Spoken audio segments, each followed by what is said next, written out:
Vasu education में आपका स्वागत है। आज देखेंगे अकाउंटेंसी के कुछ इम्पोर्टेंट क्वेश्चंस, जिसमें फर्स्ट क्वेश्चन है, व्यापार प्रारंभ करते समय व्यापार का स्वामी जो राशि लाता है उसे कहते हैं। व्यापार का स्वामी जो राशि लाता है उसे कहते हैं पूंजी। क्या कहते हैं उसे? पूंजी। अगला क्वेश्चन है, लेखांकन का आधार क्या होता है? लेखांकन का आधार क्या होता है? फर्स्ट है लेन देन, ट्रांजैक्शन, घटना, पुस्तपालन। इनमें से कोई नहीं। इसमें पुस्तपालन सही है। बुक कीपिंग जो अपन करते हैं वो लेखांकन का आधार होता है। उसी के आधार पर आगे की पूरी अकाउंटेंसी, ऑडिटिंग, इन्वेस्टिगेशन, ये सारी प्रोसेस की जाती है। अगला क्वेश्चन है, निम्नलिखित में से व्यापार का स्थायी संपत्ति है। व्यापार की जो स्थायी संपत्ति है वो कौन सी है? मशीन, स्टॉक, देनदार या प्रारंभिक खर्चे?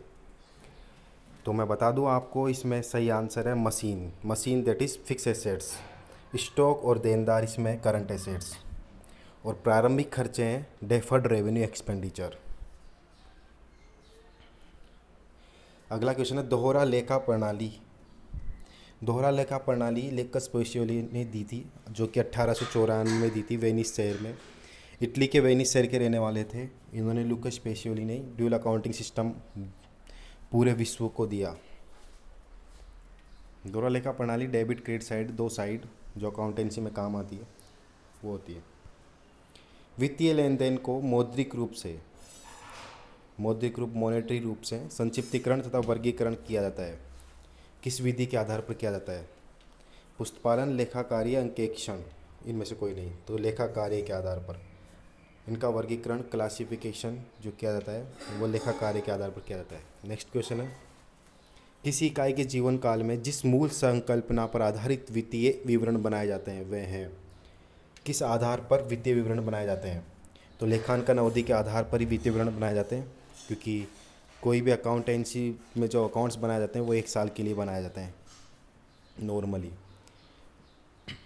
नेक्स्ट क्वेश्चन है, लेखा मानक 8 संबंधित है।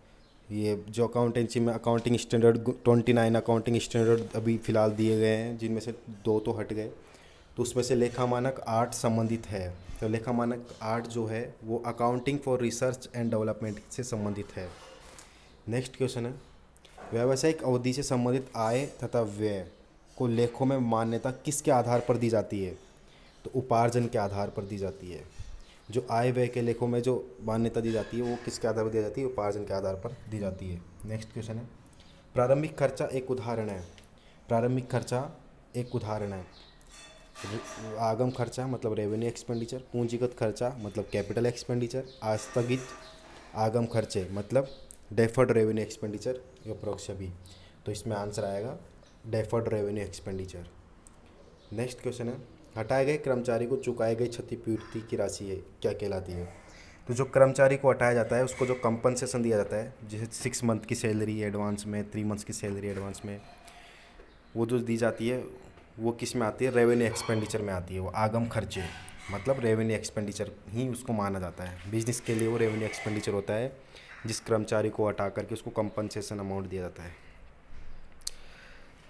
आगे के वीडियो देखने के लिए सब्सक्राइब करो। Thank you so much.